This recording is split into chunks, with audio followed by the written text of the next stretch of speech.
Congress, BJP व यहाँ की स्थानीय पार्टियों के हाथों में ही आने को मानकर चलती है। और इन सभी विरोधी पार्टियों को हमारी पार्टी इसलिए भी जिम्मेवार मानकर चलती है क्योंकि आज़ादी के बाद से लेकर अभी तक लगभग ये सभी विरोधी पार्टियां केंद्र व देश के अधिकांश राज्यों में भी ज़्यादातर यहाँ बड़े बड़े पूंजीपतियों व धन्ना सेठों की आर्थिक मदद से ही सत्ता में आती रही हैं। और सत्ता में आ जाने के बाद फिर ये पार्टियां अधिकतर मामलों में अपनी आर्थिक एवं अन्य सभी नीतियां यहाँ जनता की समस्याओं को दूर करने के हिसाब से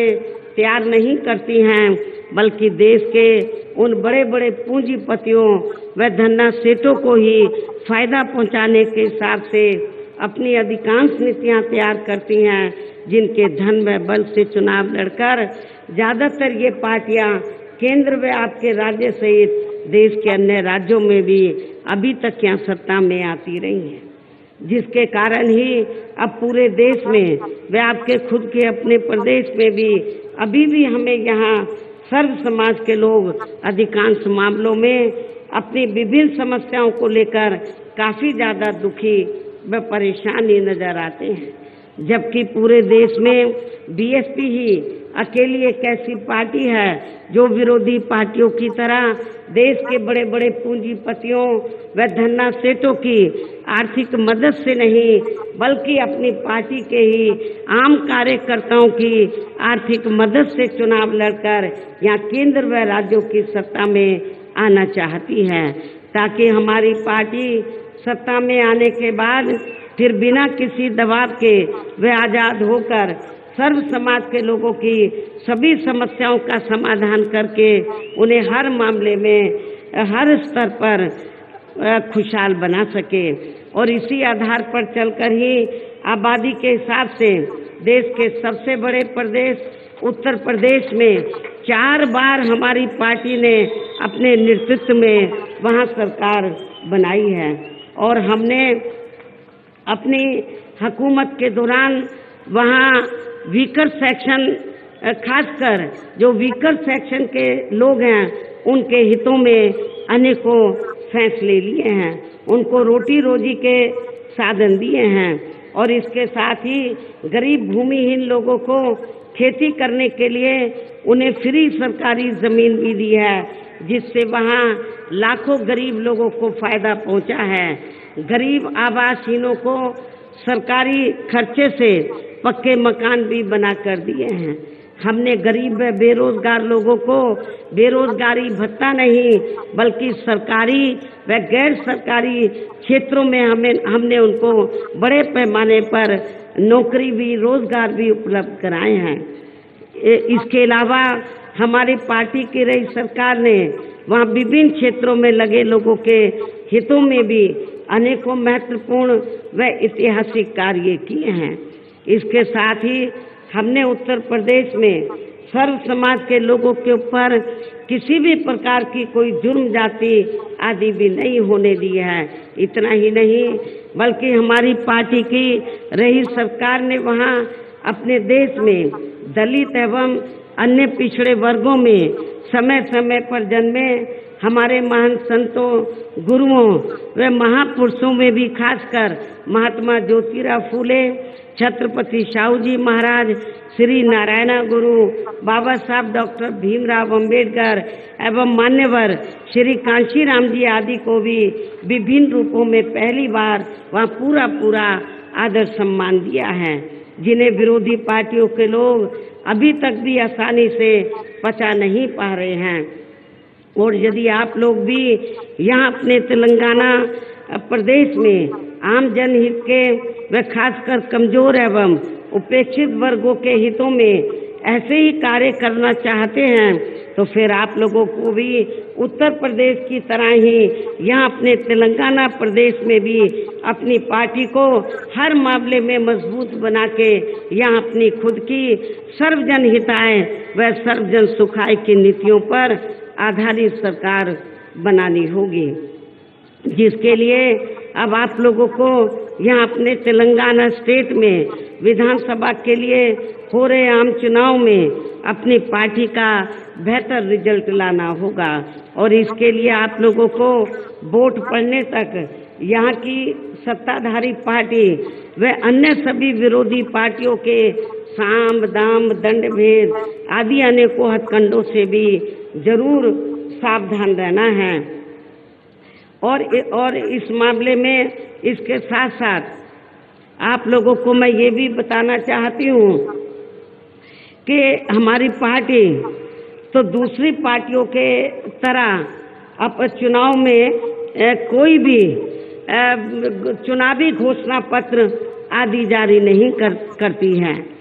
और लेकिन आप लोगों को ये भी मालूम है कि जब चुनाव होता है तो सत्ताधारी पार्टी और विरोधी पार्टियां तो बड़े लुभावने वाले तो अपने चुनावी घोषणा पत्र आदि जारी करती हैं, जिन्हें ये पार्टियां सत्ता में आने के बाद अधिकतर अमल में नहीं लाती हैं, जिस पर से अब जनता का काफी हद तक विश्वास ही उठ गया है। इसलिए हमारी पार्टी किसी भी चुनाव में अपना कोई भी चुनावी घोषणा पत्र आदि जारी नहीं करती है। वैसे भी हमारी पार्टी कहने में बहुत कम बल्कि कार्य करके दिखाने में ही ज्यादा विश्वास रखती है। अर्थात हमारी पार्टी जो कहती है उसे करके भी दिखाती है। और अब मेरा यही कहना है कि आप लोगों को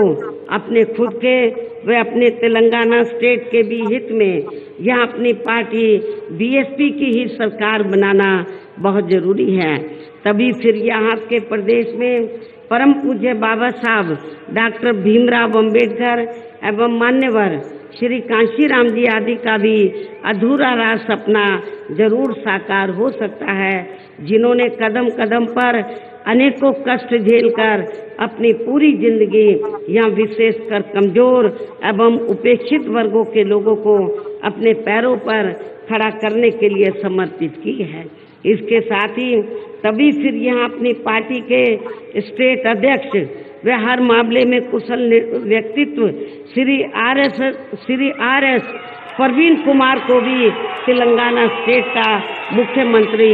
बनाया जा सकता है, जिन्होंने अपनी आईपीएस की सरकारी नौकरी से इस्तीफा देकर वे वीआरएस लेकर अब ये पूरे जी जान से अपनी पार्टी को मजबूत बनाने में लगे हैं, जिसे भी खास ध्यान में रखकर अब आप लोगों को श्री आर एस परवीन कुमार व पार्टी के यहाँ के जो स्थानीय कैंडिडेट हैं इनको भी अपनी पार्टी के हाथी चुनाव चिन्ह के सामने वाले बटन को दबा के इनको जरूर कामयाब बनाना है। और इसके लिए अब आप लोगों को वोट पड़ने वाले दिन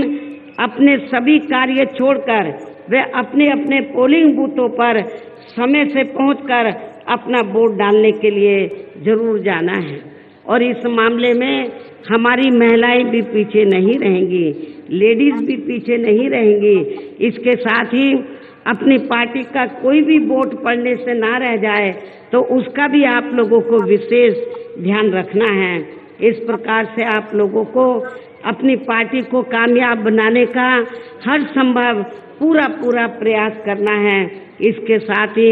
यहाँ मैं ये भी कहना चाहूँगी कि इस चुनाव के बाद मैं आपके स्टेट में व साथ लगे आंध्र प्रदेश में भी खासकर नौजवानों को तैयार करने के लिए पार्टी के नेशनल कोऑर्डिनेटर श्री आकाश आनंद को भी बीच में जरूर भेजती रहूंगी, ताकि आपके इन दोनों राज्यों में पार्टी और भी ज्यादा मजबूती के साथ आगे बढ़ती रहे। वैसे यहाँ आपके तेलंगाना स्टेट के party president Shri R S Parveen Kumar भी अपनी पार्टी को मजबूत बनाने में पूरे जी जान से लगे हैं, जिससे अब यहाँ हो रहे विधानसभा आम चुनाव में पहले से बेहतर रिजल्ट आने की भी काफी संभावना है। और मुझे पूरी उम्मीद है कि आपके तेलंगाना में इस बार बहुत ही चौंकाने वाला रिजल्ट आएगा। बहुजन समाज पार्टी के पक्ष में रिजल्ट आएगा, बेहतर रिजल्ट आएगा और आपकी अपनी सरकार बनने की भी पूरी संभावना है। अंत में अब मैं पुनः अपनी पार्टी के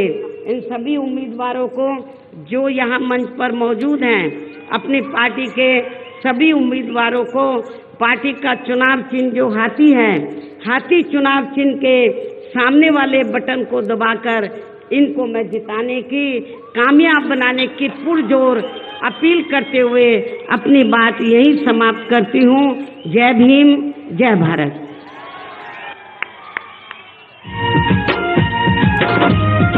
बहन कुमारी मायावती गारी नायकत्वम। मायावती महनीयुల రూపమురా